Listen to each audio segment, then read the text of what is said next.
마태복음 11장 20절부터 30절까지 한 목소리로 함께 읽겠습니다. 예수께서 권능을 가장 많이 행하신 고을들이 회개하지 아니하므로 그때 책망하시되 화 있을진저 고라시나 화 있을진저 벳세다야 너희에게 행한 모든 권능을 두로와 시돈에서 행하였더라면 그들이 벌써 베옷을 입고 죄에 앉아 회개하였으리라. 내가 너희에게 이르노니 심판날에 두로와 시돈이 너희보다 견디기 쉬우리라. 가버나움아 내가 하늘에까지 높아지겠느냐 음부에까지 낮아지리라. 내게 행한 모든 권능을 소돔에서 행하였더라면 그 성이 오늘까지 있었으리라. 내가 너희에게 이르노니 심판날에 소돔 땅이 너희보다 견디기 쉬우리라 하시니라.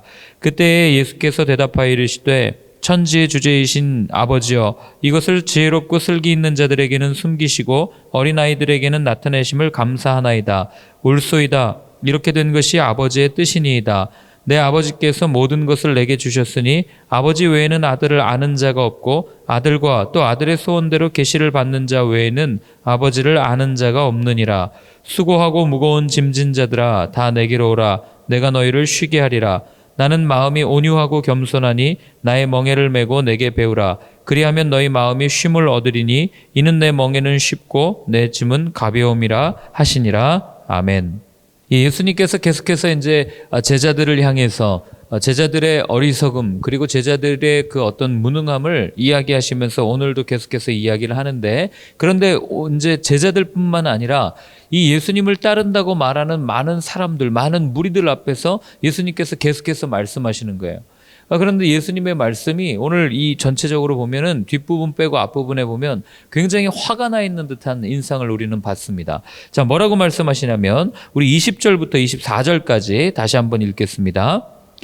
예수께서 권능을 가장 많이 행하신 고을들이 회개하지 아니하므로 그때 책망하시되 화 있을진저 고라시나 화 있을진저 벳세다야 너희에게 행한 모든 권능을 두로와 시돈에서 행하였더라면 그들이 벌써 베옷을 입고 죄에 앉아 회개하였으리라. 내가 너희에게 이르노니 심판날에 두로와 시돈이 너희보다 견디기 쉬우리라. 가버나움아 내가 하늘에까지 높아지겠느냐 음부에까지 낮아지리라. 내게 행한 모든 권능을 소돔에서 행하였더라면 그 성이 오늘까지 있었으리라. 내가 너희에게 이르노니 심판날에 소돔 땅이 너보다 견디기 쉬우리라 하시니라. 아멘. 자, 오늘 본문에 보면은 예수님께서 서운한 마음을 표현하신 걸까 이런 생각이 들 정도로 예수님께서는 그런 어조를 통해서 자신이 지나오셨던 그 많은 마을들에 있던 사람들을 책망하시는 것을 보게 됩니다. 뭐냐면 내가 가서 분명히 권능을 행했는데 권능을 많이 행했는데 전혀 변화되지 않고 믿지 않는 그들을 향해서 예수님께서 오늘 말씀하시는 거예요. 자, 본문에 나오는 도시들 첫 번째 고라신이라는 도시가 있어요. 이 고라신이라는 도시는 성경에 뭐 예수님께서 가서 어떤 일을 행하셨다라고 정확하게 나오지는 않는 도시예요. 그러나 오늘 본문을 통해서 알 수 있는 것은 예수님께서 그 동네에 가셨고 그리고 그 동네에서 무언가 기적을 베푸셨다라는 것을 우리는 알게 되는 거죠. 두 번째로 나오는 도시는 벳세다라는 도시입니다. 이 벳세다는 굉장히 유명한 도시예요. 적어도 성경에서는. 왜냐하면 지명의 이름을 딴 소경을 고쳐줬죠. 벳세다 소경을 고쳐주셨죠. 그리고 오병이어의 궤적을 베푸신 곳도 벳세다 들가예요. 그러니까 예수님께서는 정말 사람들이 평생 기억할 만한 많은 기적들을 베푸신 곳이 벳세다. 거기에다가 베드로, 안드레, 빌립 이 세 사람의 고향이 바로 벳세다라는 것을 우리는 성경을 통해서 알게 되는 거죠. 그리고 세 번째로 나오는 도시인 가버나움이라는 도시는 어떤 도시입니까? 백부장의 종을 치유했던 도시. 우리 마태복음 8장에서 읽었죠. 그리고 베드로 장모의 열병을 치유했던 도시가 바로 이 가버나움이에요. 그리고 또한 중풍병자와 귀신 들린 자를 비롯한 많은 사람들을 고쳐주었던 도시가 바로 이 가버나움이라는 것을 우리는 알게 됩니다. 그런데 예수님께서 이 세 도시들을 향해서 공통적으로 표현하시는 게 뭐냐면 악한 땅들과 비교하시는 거예요. 어떤 땅이었어요? 두로와 시돈 그리고 소돔. 두로와 시돈은 어떤 땅이에요? 우리 이사야서나 예레미야서를 보면 구약 성경에서 하나님께서 반드시 심판하실 거야라고 예언된 땅이 두로와 시돈이에요. 그만큼 악한 일을 많이 했던 그런 도시가 두로와 시돈이라는 것이고, 그리고 소돔은 여러분들 잘 아시죠? 창세기에서 나오는 심판받았던 유일한 도시 소돔과 고모라. 그러니까 하나님께서는 예수님께서는 그 심판받았던 땅들이 지금 훨씬 더 선하다 이렇게 얘기를 하는 거죠. 그러니까 우리가 여기서 알 수 있는 한 가지는 뭐냐면, 여러분, 우리가 우리 앞에 주어진 말씀, 우리 앞에 들려진 그 주님의 말씀을 듣고도 보고도 믿지 못한다면 어쩌면 그 악 때문에 심판받았던 그 도시들보다 더 악한, 그렇게 평가받을 수 있는 그런 모습이 이 안에 숨겨져 있는 거예요. 이들의 특징은 뭐예요? 예수님께서 기적을 베푸셨지만 기적을 보고도, 그리고 기적을 체험하고도 믿지 않았다는 것을 우리는 알게 되는 거죠. 차라리 몰랐으면, 나는 보지 못했는데요, 나는 예수님 아무것도 내 앞에서 펼쳐주신 게 없잖아요 라고 변명할 수 있을 텐데, 이건 보고도 믿지 않으니까 답이 없는 거예요. 그래서 제가 어제 이 모습을 보면서, 이 모습을, 진짜 이 모습이 이 시대의 그리스도인들의 모습이구나, 이런 생각을 하게 되었어요. 왜냐하면, 그냥 더 단도직입적으로 말하면, 여러분들은 어떤 도시입니까? 나는 과연 어떤 도시인가 한번 생각하고 적용해 보면 돼요. 많은 제자들을 배출했고, 또 예수님께서 베푸는 기적을 보았지만, 입으로는 주님의 제자라고 말하면서 따르지만, 그러나 주님을 믿지 못하는 그런 베세다와 같은 그런 도시들의 모습은 아닌가. 그리고 또 어쩌면 기적을 보고도 내가 자랑하고 내가 의지하는 것을 믿기 때문에 예수님을 믿지 못하는 그런 가버나움과 같은, 나를 의지하는 그런 교만으로 똘똘 뭉쳐져 있는 그런 모습은 아닌가, 우리가 한번 생각해 볼 필요가 있는 거죠. 예수님을 따르는 것 같지만, 예수님을 믿는다고 이야기하지만, 그러나 결정적으로 아주 중요한 순간에는 예수님을 믿지 못하고 십자가를 지고 주님을 따라가는 것 같고, 내 앞에 펼쳐져 있는 기적들을 보면서, 내 앞에 그 매일매일 읽는 성경 통독하는 그 하나님의 말씀들을 읽으면서 예수님을 믿고 예수님을 따라가는 것 같지만, 그러나 가만히 보면 예수님을 믿지 못하고 정작 중요할 때 나 자신을 믿는 그런 나의 연약한 모습이 이 도시들의 모습 안에 그대로 그려지고 있는 거죠. 그러니 바울의 말처럼 경건의 모양은 있지만 경건의 능력은 없는 그런 무기력한 모습으로 살아가는 것은 아닌가. 여러분, 믿음이라는 건요, 어려운 게 아니에요. 믿음은 굉장히 단순해요. 어쩌면 우리가 믿음 앞에서는 굉장히 단순해져야 돼요. 그래서 예수님도 뭐라고 그러시냐면, 어린아이와 같지 않고는 천국에 들어갈 수 없다고 얘기합니다. 어린아이의 특징 아시잖아요. 부모님이 말하는 대로 믿어요. 이게 돌이야 그러면 돌로 믿어요. 이게 수박이야 그러면 수박으로 믿습니다. 그냥 그 들린 말씀대로, 눈에 보여진 대로 믿는 게 어린아이들이에요. 왜 예수님은 어린아이들과 같은 그 대상만 천국에 갈 수 있다고 그랬을까? 정말 그냥 어리숙해야 되나? 그게 아니고, 예수님께서 말씀하신 대로 믿는 그 믿음을 가진 사람, 예수님께서 들려주신 대로 이건 예수님의 말씀이니까 이루어질 겁니다라고 아주 단순하고 아주 심플하게 그런 믿음을 가지고 따라가는 그런 사람만이 천국에 들어갈 수 있다고 예수님은 말씀해 주신 거죠.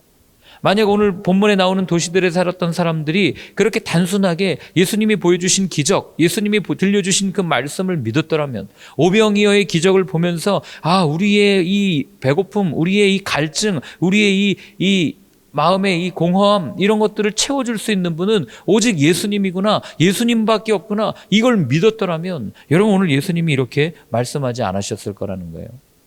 그렇기 때문에 우리가 믿음 앞에서는요, 여러분, 절대 계산기 두드려서는 안 돼요. 믿음 앞에서는 그냥 예수님은 이렇게 우리가 이거 하실 거야 안 하실 거야, 이거 말씀은 이렇게 하셨는데라고 따지거나 어떻게 잴 뿐이 아니라는 거예요. 그분은 우리의 믿음의 대상이지, 우리가 믿어야 할 대상이지, 여러분, 우리가 따지고 검증해야 할 대상이 아니라는 거예요. 그분이 우리 예수님이에요. 근데 우리는 여전히 말씀을 읽으면서 어떨 땐 따져요. 어떨 때는 검증하려고 합니다.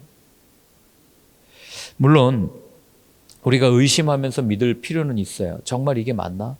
그러나 그것과 이것의 차이는 분명히 있습니다. 자, 어디에 나오냐면요, 우리 25절부터 27절까지를 한번 읽겠습니다. 그때 예수께서 대답하여 이르시되, 천지의 주제이신 아버지여, 이것을 지혜롭고 슬기 있는 자들에게는 숨기시고 어린아이들에게는 나타내심을 감사하나이다. 옳소이다. 이렇게 된 것이 아버지의 뜻이니이다. 내 아버지께서 모든 것을 내게 주셨으니 아버지 외에는 아들을 아는 자가 없고, 아들과 또 아들의 소원대로 계시를 받는 자 외에는 아버지를 아는 자가 없느니라. 아멘.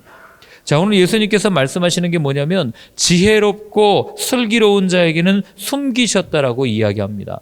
여러분, 본문에 나오는 지혜롭고 슬기로운 자들이 누구를 말하겠어요? 이 당시에 누구를 말하겠어요? 자기의 생각, 자기의 사고, 그리고 또 전통과 학식을 따르면서 예수님을 검증하려고 했던 사람들을 지혜롭고 이 슬기로운 사람들이라고 표현하는 거예요. 그럼 우리는 알게 됩니다. 우리 그동안 쭉 마태복음 살펴보면서 누가 예수님을 검증하려고 했어요? 누가 예수님을 확인하려고 했습니까? 평생토록 예수님을 졸졸졸졸 따라다니면서 예수님이 도대체 누구이신가 고민하고 갈등하면서 예수님을 확인하려고 했던 사람들이 바로 성경에 나오는 바리새인, 사두개인, 서기관을 비롯한 율법 교사들이라는 걸 알게 되지 않습니까? 그러니까 그들은 자신들이 알았던 학식, 자신들이 가지고 있던 전통, 그리고 자신들이 생각했던 하나님의 모습, 메시아의 모습을 머릿속에 그리면서 이게 메시아야라고 생각하고 이미 답을 내려놓은 상태로 예수님을 그 답의 그 틀에 끼워 맞추려고 하는 그런 모습을 보였다는 것을 알게 되는 거죠. 여러분, 세상이 이성을 가지고 하나님을 검증하려고 하는 것이 얼마나 교만하고 어리석은 생각인지 아세요? 우리 과학이 발달되고 이성이 발달되면서 모든 것을 검증해야 한다는 과학 맹신주의에 우리는 살고 있어요.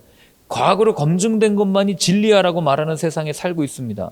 눈으로 보여진 것만이, 경험되어진 것만이 사실이야라고 믿고 살아가는 그런 세대에 살고 있어요. 그러나 여러분, 우리가 눈으로 본 게 얼마나 적은지 아세요?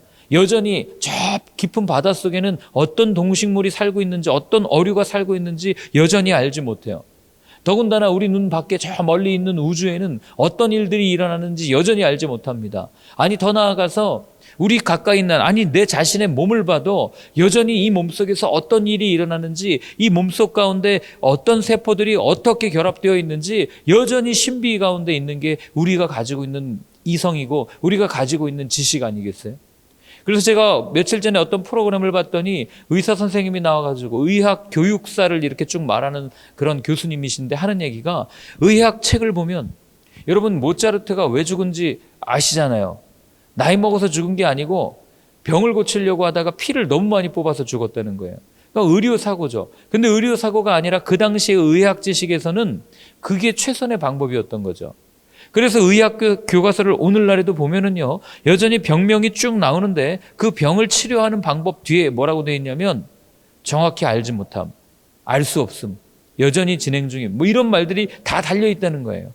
그러니까 우리가 알고 있는, 우리가 그렇게 맹신하는 의학 기술조차도 여전히 신비 가운데 있고 알지 못하는 방법들이 여전히 있는 거죠. 그런 우리의 지식이 얼마나 대단하다고 어떻게 자랑할 수 있고, 우리가 어떻게 그 과학과 의술이 대단하다고 그렇게 함부로 이야기할 수 있겠어요? 그러니 그런 걸 가지고 누가 누굴 검증할 수 있겠습니까? 어떻게 예수님을 검증할 수 있겠어요? 이게 남 이야기 같지 않은 게요, 오늘날 신학이 이렇습니다. 모든 걸 과학으로 검증하고 과학적으로 검증되지 않은 것은 안 믿으려고 해요. 다 신화라고 얘기하고 고고학적으로 밝혀져야 우리의 눈으로 봐야만 이게 역사적 사실이구나 라고 이야기하면서. 근데 아까도 말씀드렸지만 우리가 물론 끊임없이 질문해야 돼요. 그러나 질문하기 이전에 우리가 이 전제를 놓치면 여러분, 우리는 이런 평가를 받는 믿음을 가질 수가 있어요. 어떤 전제냐면 그분은 나보다 크시다. 그분은 나보다, 내 생각보다 훨씬 더 높이 계시다. 그분은 내가 함부로 설명할 수 있는 분이 아니시다. 그래서 예수님이 어린아이 이야기를 하신 겁니다. 여러분, 우리가요, 이성에 집착하면 집착할수록 얼마나 하나님으로부터 멀어질 때가 많은지 몰라요. 우스갯소리로 우리가 그런 얘기를 해요. 신대원에 들어갈 때, 이제 학부를 마치고 신대원에 들어가면 1학년 때는 내가 이제 목회자가 되겠다는 아주 뜨거운 마음, 복음을 전하겠다, 열정을 가지고 들어가요. 그래서 신대원 사경회를 가면 신대원 1학년생들은 앞쪽에 앉아가지고 엄청 뜨겁게 기도합니다. 그런데 신학이라는 걸 공부해요. 성경 배우지 않아요. 그냥 성경이 어떻게 형성되었고, 그 다음에 신학은 무엇이고, 그리고 우리의 삶 속에 이 성경을 가지고 어떻게 살아가는 게 맞고, 이런 걸 배우겠죠. 자연신학, 환경신학, 계속 배웁니다. 그리고 신대원 3학년 정도가 되면 여러분, 사경회 할 때 어디 앉는지 아세요? 물론 그렇지 않은 분들도 많아요. 그러나 다수는 저 뒤에 앉아서 관망하는 태도로 지켜보면서. 그래서 우스갯소리로 신대원 1학년 때는 돌을 씹으면서 온 열방을 향해서 복음을 전할 것 같이 그런 신앙을, 뜨거움을 가지고 있지만, 신대원 3학년 때는 냉랭해져 가지고 냉장고 같은 이 차가운 마음을 가지고 이렇게 졸업한다. 이런 소리가 왜 생겼겠냐고요. 공부를 하면 할수록, 이성으로 하나님을 검증하면 검증하려고 할수록 우리의 신앙이 하나님으로부터 멀어지는 그런 모습을 우리는 너무나도 쉽게 보는 거죠. 오늘 그리고 예수님이 말씀하시죠. 아버지 외에는 아들을 아는 자가 없도다. 이게 인간의 한계를 분명하게 말씀해 주시는 구절이에요. 여러분, 우리가 하나님을 알 수 있는 건요, 하나님께서 알려주신 부분까지만 알 수 있는 거예요. 하나님께서 우리에게 계시해 주신 부분까지만 하나님에 대해서 알 수 있는 거죠. 그 이상으로 우리가 어떻게 알 수 있겠어요? 보여주시질 않았는데.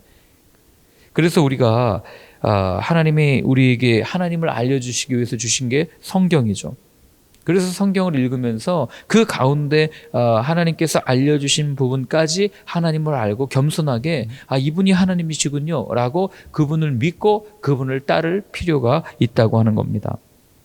28절부터 30절까지를 읽고 마치겠습니다. 수고하고 무거운 짐진 자들아 다 내게로 오라. 내가 너희를 쉬게 하리라. 나는 마음이 온유하고 겸손하니 나의 멍에를 메고 내게 배우라. 그리하면 너희 마음이 쉼을 얻으리니 이는 내 멍에는 쉽고 내 짐은 가벼움이라 하시니라. 아멘. 자, 그래서 예수님이 하시는 말씀이 뭐냐면 수고하고 무거운 짐진 자들아 다 내게로 오라라고 이야기합니다. 어떤 짐이에요?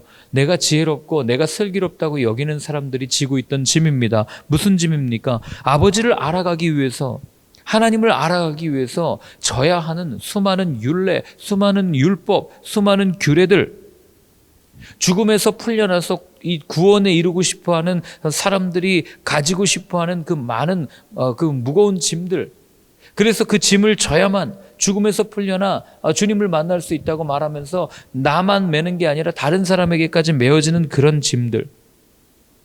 그래서 예수님께서는 이 모든 짐을 풀어주기 위해서 이 땅에 오셨고, 그리고 오늘 우리에게 분명하게 말씀해 주시는 거예요. 수고하고 무거운 짐을 지고 걸어가는 사람들아 그 짐을 좀 내려놔라.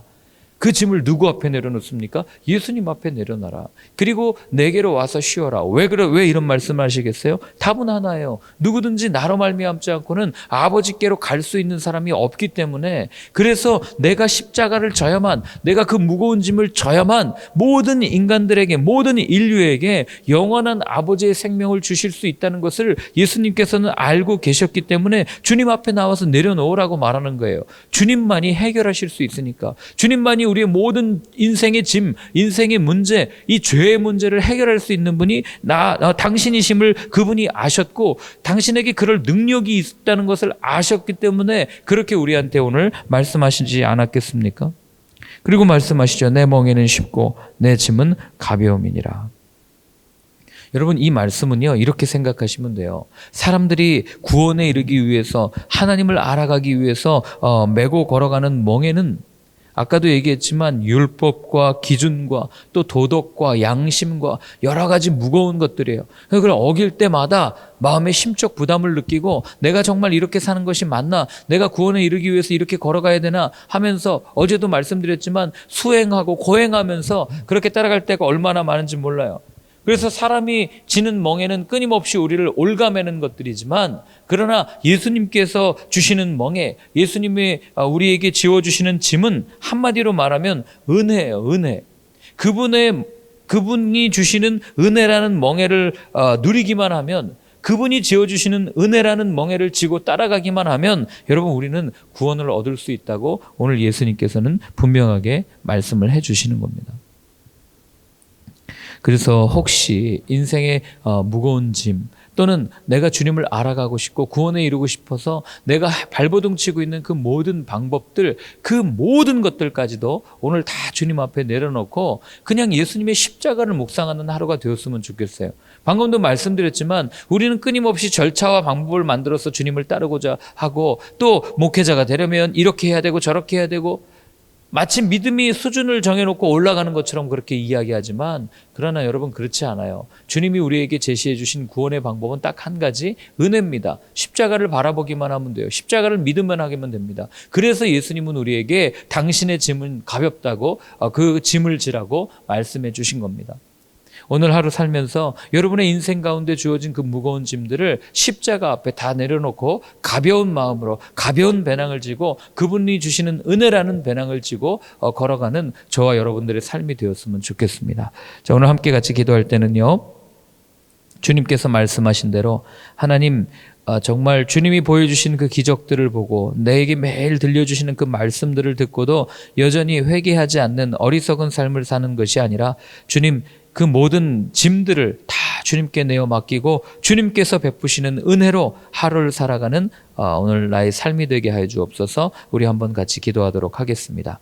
하나님 아버지, 오늘도 다시 한번 말씀하여 주시니 감사합니다. 주님, 내가 주님을 따르기 위해 지고 있었던 많은 무거운 짐들을 내려놓고 이제는 주님께서 내게 지워주시는 은혜라는 그 가벼운 짐을 들고, 아니 어쩌면 나를 풍요롭게 하고 나를 정말 기쁘게 하는 그 은혜를 지고 하나님 오늘 하루도 주님을 따르기를 원합니다. 그 은혜를 우리에게 십자가로 허락하여 주셨으니 하나님, 십자가를 지고 주님을 따라갈 때 온갖 어려움과 힘듦과 고난이 있겠지만 그러나 그 가운데 십자가에서 흘러나오는 그 생명의 수, 그리고 그 십자가에서 흘러나오는 그 은혜를 우리가 온전히 누리며 그 기쁨 가운데 하루를 살아가는 저와 모든 사람들의 삶이 되어줄 수 있도록 주여 인도하여 주시옵소서.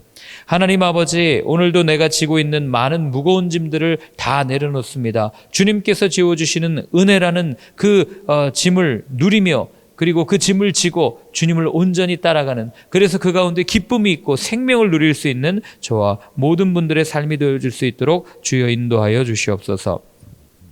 이제는 우리 주 예수 그리스도의 크신 은혜와 하나님 아버지의 사랑과 성령의 인도하심이 주님께서 주시는 은혜를 온전히 누리겠다고 내 모든 염려와 내 모든 생각을 내려놓고 주님과 함께 걸어가겠다고 다짐하는 모든 분들 머리 위에 이제로부터 영원까지 늘 함께 하여 주옵시기를 간절히 축원하옵나이다. 아멘.